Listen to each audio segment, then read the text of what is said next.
Chlorophyll classes में स्वागत है दोस्तों। आज हम बात करेंगे प्लास्टिड के बारे में, लवक के बारे में। ठीक है। लवक प्लास्टिड जो शब्द है ग्रीक भाषा का शब्द प्लास्टोस से लिया गया है। इसका अर्थ क्या होता है? गठित किया हुआ, मोल्डेड या फॉर्म्ड। ठीक है, किसी तरह बनाया हुआ, गठित किया हुआ। सबसे पहले ये टर्म है प्लास्टिड, जो टर्म है वो सबसे पहले यूज किया था ई हैकल नामक वैज्ञानिक ने 1865 के अंदर। उसके बाद में F.W. शिम्पर नामक वैज्ञानिक आए। उन्होंने पिगमेंट्स और फोटोसिंथेसिस यानी कि प्रकाश संश्लेषण के बारे में और वर्णकों के बारे में बताया। ठीक है, वर्णक जिसके कलरफुल अपन को देखने को मिलते हैं। J.M. वार्सले नामक वैज्ञानिक आए 1977 में। उन्होंने प्लास्टिड डेवलपमेंट साइकिल के बारे में बताया। प्लास्टिड डेवलपमेंट साइकिल क्या है उसको अपन डिटेल में आगे पढ़ेंगे। ठीक है, तो सबसे पहले अपन को ये पता होना चाहिए दोस्तों कि प्लास्टिड जो है किन में पाया जाता है और किन में नहीं पाया जाता है। तो अपन देखते हैं। तो दोस्तों प्लास्टिड जो है एनिमल्स, बैक्टीरिया, फंगस और ब्लू ग्रीन एल्गी।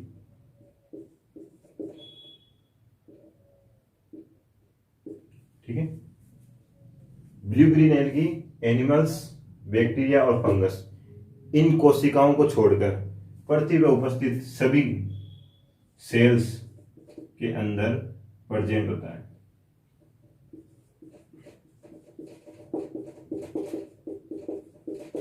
ठीक है, ब्लू ग्रीन एल्गी के अंदर प्लास्टिड नहीं पाया जाता है, एनिमल्स में प्लास्टिड नहीं पाया जाता है, बैक्टीरिया और फंगस के अंदर भी प्लास्टिड नहीं पाए जाते हैं। उसके अतिरिक्त जितने भी जीव हैं जो कोशिकीय जीव हैं उनके अंदर प्लास्टिड उपस्थित होता है। ठीक है, अब देखो दोस्तों प्लास्टिड उपस्थित होता है तो किन किन में उपस्थित होता है। तो अपन को पता है जितने भी प्लांट्स हैं उन सभी में उपस्थित होता है, और एल्गी में उपस्थित होता है। ठीक है, इसके अतिरिक्त एक एनिमल किंगडम का एक सदस्य है यूग्लिना। यूग्लिना क्या है? एक्सेप्शन है, अपवाद है। इस अपवाद स्वरूप जीव के अंदर क्या होता है कि क्लोरोप्लास्ट या प्लास्टिड उपस्थित होता है। ठीक है, जो फोटोसिंथेसिस की अभिक्रिया कर सकते हैं। ठीक है, तो बाकी सभी blue green algae, animals, bacteria, fungus वो इसके अंदर एब्सेंट होता है, बाकी में प्रेजेंट होता है। इनको छोड़कर इनमें सब में क्या होगा? एब्सेंट होगा।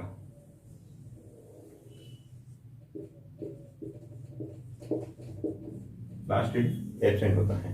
अब देखो दोस्तों प्लास्टिड इतना इंपॉर्टेंट चीज है।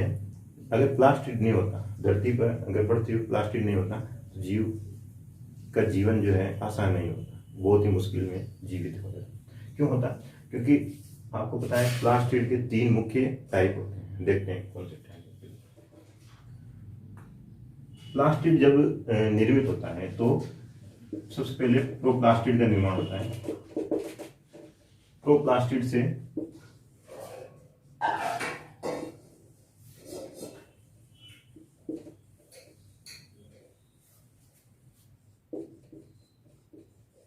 क्रोमोप्लास्ट, क्लोरोप्लास्ट और ल्यूकोप्लास्ट। एक होता है इटियोप्लास्ट। इटियोप्लास्ट क्लोरोप्लास्ट में चेंज हो सकता है, और क्रोमोप्लास्ट क्लोरोप्लास्ट में चेंज हो सकता है, क्लोरोप्लास्ट ल्यूकोप्लास्ट में चेंज हो सकता है। ठीक है, और ल्यूकोप्लास्ट भी क्लोरोप्लास्ट में चेंज हो सकता है। ये एक दूसरे में इंटरचेंज हो सकते हैं। ठीक है, इसको ही कहते हैं प्लास्टिड डेवलपमेंट साइकिल, यानी कि एक प्लास्टिड जो है एक दूसरे के अंदर इंटरचेंज हो सकते हैं। अपने क्रिया के अकॉर्डिंग, अपने काम के अकॉर्डिंग वो अपने जो काम है उसके अकॉर्डिंग वो चेंज हो सकते हैं। अपनी सिचुएशन के अकॉर्डिंग, अपने अनुकूलन के अकॉर्डिंग, जैसा उनको वातावरण मिल रहा है उसके अकॉर्डिंग वो अपने आप को बदल सकते हैं। ठीक है, इसे एडेप्टेशन कह सकते हैं अपन। ठीक है, तो क्लोरोप्लास्ट, क्रोमोप्लास्ट और ल्यूकोप्लास्ट। क्रोमोप्लास्ट जो है ग्रीक भाषा के शब्द क्रोम से लिया गया है, क्रोमा, क्रोमा का मतलब होता है कलर, ठीक है, कलर। और क्लोरोस का मतलब होता है ग्रीन, ठीक है। तो इस प्लास्टिड में क्या होगा, ग्रीन कलर होगा। ल्यूकोस का मतलब होता है, ल्यूकोस का मतलब होता है व्हाइट, व्हाइट मतलब कलरलेस होगा। ये प्लास्टिड क्या होगा, कलरलेस, में किसी भी तरह के पिगमेंट नहीं पाए जाएंगे। क्रोमो मतलब कलरफुल, कलरफुल मतलब रंगीन, रंगीन कैसा, जैसे भी लाल ऑरेंज, ठीक है, लाल ऑरेंज पिंक, कुछ भी हो सकता है, ठीक है। इसके अंदर अलग अलग कलर के, ग्रीन को छोड़कर सभी तरह के पिगमेंट पाए जाते हैं। इनके अंदर ग्रीन पिगमेंट पाए जाते हैं, जैसे chlorophyll A, chlorophyll B, chlorophyll, है ना, जितने भी क्लोरोफिल है उसके अंदर आएंगे, ठीक है। व्हाइट, इसमें कोई भी तरह का पिगमेंट नहीं होता है। अब देखो इंपॉर्टेंट कैसे हुआ, सबसे पहले मेन इंपॉर्टेंट, सबसे इंपॉर्टेंट चीज है क्लोरोप्लास्ट। अगर क्लोरोप्लास्ट पृथ्वी पर नहीं होता तो ना ऑक्सीजन होती और ना कार्बोहाइड्रेट होती, ठीक है। क्योंकि सूरज का जो प्रकाश होता है, जो सनलाइट होती है, उसको केमिकल एनर्जी में कौन चेंज करता है, क्लोरोप्लास्ट चेंज करता है। और उसके अंदर पिगमेंट कौन होते हैं, क्लोरोफिल होते हैं, ठीक है। क्लोरोफिल ए, क्लोरोफिल बी, ये पिगमेंट होते हैं जो क्या करते हैं, लाइट एनर्जी को केमिकल एनर्जी में चेंज कर देते हैं, कन्वर्ट कर देते हैं। इसी वजह से क्लोरोप्लास्ट जो है, अगर ईश्वर के बाद में धरती पे अपन बात करें तो ये सबसे ज़्यादा इंपॉर्टेंट चीज़ है, प्लास्टिड, प्लास्टिड। तो इस प्लास्टिड के अंदर अब देखो क्रोमोप्लास्ट क्या है। क्रोमोप्लास्ट में क्या होता है कि वर्णक पाए जाते हैं, पिगमेंट, अपन ने पढ़ा था कैरोटिनॉइड्स, ठीक है, जिसमें कैरोटिनॉइड्स के अंदर मुख्य रूप से दो प्रकार के पिगमेंट होते हैं, केरोटीन और जेनथोफिल।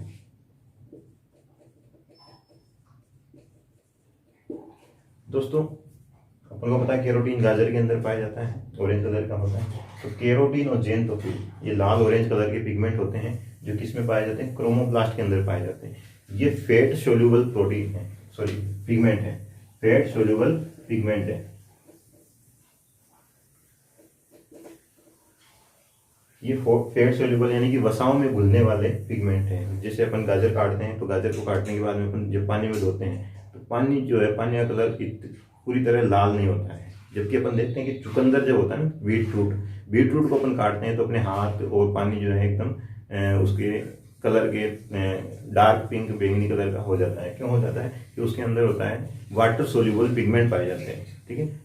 एंथोसाइनिन पिगमेंट जो होते हैं, एंथोसाइनिन पिगमेंट पाए जाते हैं जो वाटर सोल्यूबल होते हैं। वाटर सोल्यूबल पिगमेंट कहाँ पाए जाते हैं, वैक्यूल यानी कि रिक्तिकाओं के अंदर पाए जाते हैं। तो वो क्या होते हैं, जैसे अपन उनको कट करते हैं तो वो पानी के अंदर घुल जाते हैं या अपने हाथों में लग जाते हैं, तो क्योंकि पसीने में घुल कर वो कलर देने लग जाते हैं। जबकि अपन गाजर वगैरह को धोते हैं तो वो कलर नहीं देते हैं, वो फेट के अंदर सोल्यूबल है। जब अपन उसको फ्राई करेंगे तो अपन देखते हैं तेल का जो कलर होता है वो चेंज होने लग जाता है। तो ये क्रोमोप्लास्ट के अंदर पाए जाने वाले केरोटिनॉइड्स होते हैं, जो केरोटीन और जेनथोफिल होते हैं, पिगमेंट होते हैं। अब बहुत सारे जेनथोफिल अभी तक ज्ञात किए जा चुके हैं, केरोटीन भी ज्ञात किए जा चुके हैं, जैसे बीटा कैरोटीन है ना, बीटा कैरोटीन सभी के अंदर पाया जाता है लगभग में, ठीक है। तो इस तरह ये जो पिगमेंट है ये इंपॉर्टेंट कैसे है, अपन देखते हैं कि जो फ्लावर्स होते हैं, फ्रूट्स होते हैं, उनको आकर्षक कलर देने का काम कौन करता है, यही करते हैं केरोटीन। और मतलब अलग अलग कलर होता है, pink colour, red colour, orange colour petals का। तो जब कलरफुल नहीं होंगे तो आकर्षित नहीं होंगे तो पॉलिनेशन जो परागकण की अभिक्रिया है वह नहीं होगी, और डिस्पर्सल की अभिक्रिया है वह नहीं होगी। तो इस तरह ये प्रकृति को सुंदर और यूजफुल बनाते हैं। क्यों यूजफुल बनाते हैं, क्योंकि पॉलिनेशन नहीं होगा तो फ्रूट का निर्माण नहीं होगा, फ्रूट का निर्माण होगा, भोजन किसी भी तरह से भोजन का निर्माण नहीं होगा। तो इस तरह से बहुत ज़्यादा इंपॉर्टेंट है क्रोमोप्लास्ट का। क्लोरोप्लास्ट का तो बहुत ही ज़्यादा इंपॉर्टेंट है। अगर दुनिया में क्लोरोप्लास्ट नहीं होता तो दुनिया में जीव नहीं होता, क्योंकि अगर पृथ्वी पर ऑक्सीजन भी होती तो सब ऑक्सीजन यूज कर लेते, फिर उसमें बचता क्या, वापस कुछ नहीं बचता। तो धीरे धीरे ऑक्सीजन को वापस से तैयार करने का काम कौन करता है, ये क्लोरोप्लास्ट करता है। ये बहुत ही इंपॉर्टेंट मशीन है जो आज प्रकृति ने हमें दी है, तो हमें प्लांट्स की रक्षा करनी चाहिए, उनको उगाना चाहिए। उनके उगाने के बाद भी ये नहीं कि अपन उसको छोड़ दें, उनके अंदर डेली रूटीन से पानी डालें ताकि वो ग्रो करें। अब अपन क्या करते हैं कि फ़ोटो खिंचाते हैं, पानी डालते हैं और अपलोड कर देते हैं, तो हमने इतने 100 प्लांट लगाए। अरे 100 प्लांट तो आपने लगाए, मगर उसमें से बचे कितने, ठीक है, उसके ऊपर अपन को ध्यान देना है। अब अगली साल अपन फिर फोटो खिंचाते हैं, वो लगा देते हैं, फिर अगले साल ऐसा नहीं करना है। जितने साल अपन ने एक साल में अपन ने प्लांट लगाए, तो कितने लगाए और कितने बचे, उसको अपन को ज़्यादा ध्यान देना चाहिए, जिससे अपना जो पृथ्वी है वापस से ग्रीन होगी।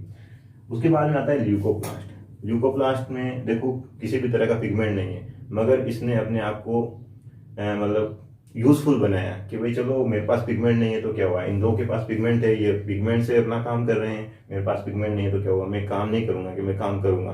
तो इन्होंने क्या करा, स्टोरेज का काम किया। क्या करा इन्होंने, स्टोरेज का काम करा। किसी भी भोजन को स्टोर करना हो, जैसे भंडार गृह होता है, जैसे अपन 4-5 दिनों की सब्जी लाके फ्रिज में रख लेते हैं कि भाई अब 3-4 दिन नहीं जाएंगे मार्केट में, ठीक है, उसी तरह ये ल्यूकोप्लास्ट है। ये क्या करते हैं, अब देखो इधर बन रहा है क्लोरोप्लास्ट में कार्बोहाइड्रेट। कार्बोहाइड्रेट मतलब ग्लूकोज का निर्माण हो रहा है। ग्लूकोज, देखो ग्लूकोज जब फोटोसिंथेसिस की अभिक्रिया होती है तो ग्लूकोज बनता है। जब गमन करते हैं मतलब फ्लोएम के द्वारा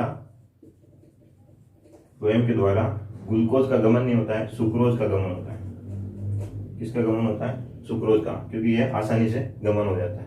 तो बनता ग्लूकोज है, गमन फ्लोएम में किसका हो रहा है, सुक्रोज का हो रहा है। उसके बाद में स्टोरेज किसका हो रहा है, स्टार्च का हो रहा है। किसका हो रहा है, स्टार्च का। तो वो स्टार्च जो है वो कहाँ स्टोर होती है, वो ल्यूकोप्लास्ट के अंदर स्टोर होती है, स्टार्च। जिसे अब इसके भी 3 टाइप है दोस्तों। 3 टाइप कौन कौन से हैं, एमाइलोप्लास्ट,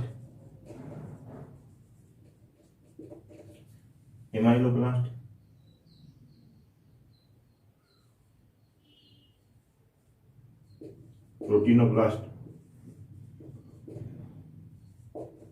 या एलिनोप्लास्ट, एल्यूरोनोप्लास्ट।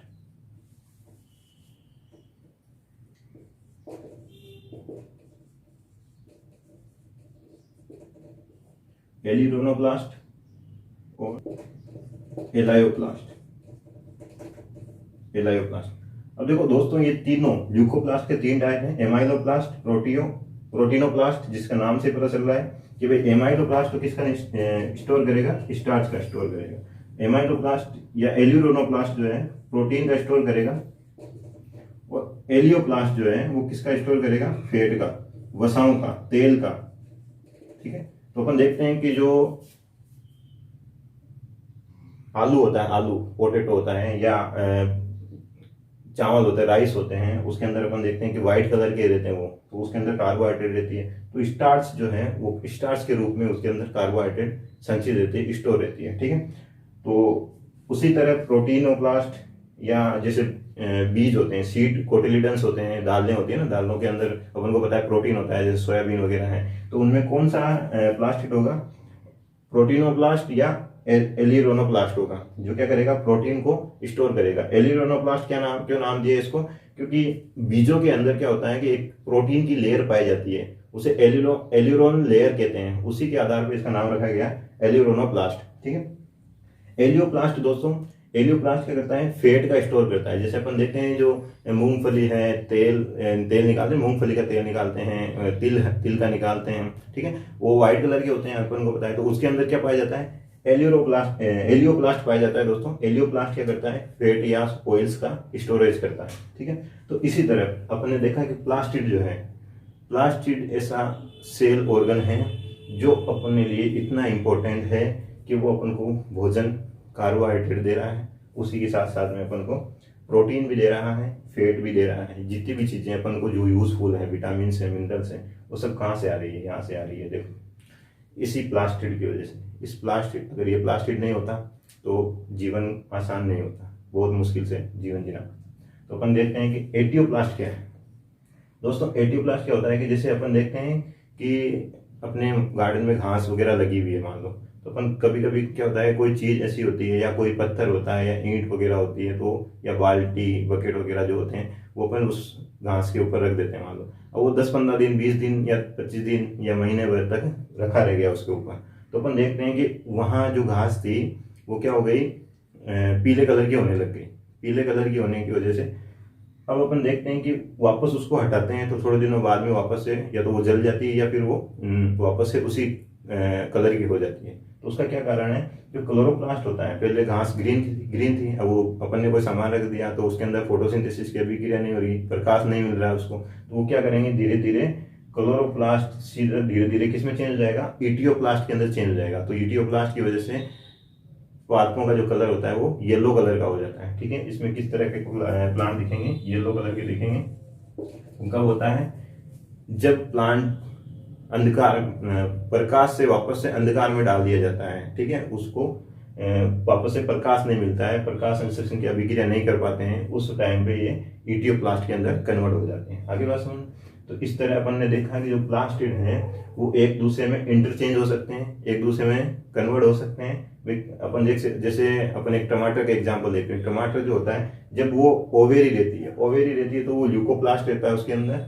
जैसे ही वो मेच्योर होता है, मतलब ओवेरी से परिपक्व होने लगता है, तो क्लोरोप्लास्ट में चेंज हो जाता है, मतलब ग्रीन कलर का टमाटर दिखता है अपन को।